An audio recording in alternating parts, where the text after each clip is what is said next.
তৃণমূলের সরকারের MLA MP সভাধিপতি কখন সম্মান দেয় জানেন? যখন ভোট এসে যায়। এদের যদি আমাদের পায়ের জুতোলে দেওয়া হয়, এরা আমাদের পায়ের জুতোলে চাঁটবে, কিন্তু ভোটটা হয়ে গেলে আবার ওই জুতো আমাদেরই মারবে।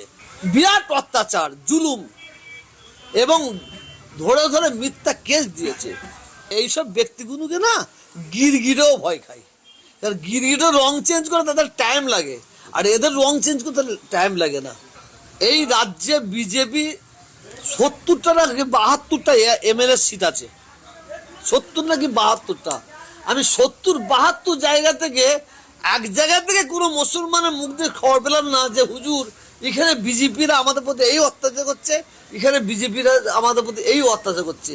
তা কারা অত্যাচার করছে? এই বাংলায় যারা তৃণমূল করে, যাদের হারে আমরা ভোট দিচ্ছি, ভোট দিয়ে আমরা এমএলএ তৈরি করেছি, অধিকাংশ এমএলএ তারা আমাদের ভোট নিয়ে আমাদের গলায় পা দিয়ে লড়াচ্ছে।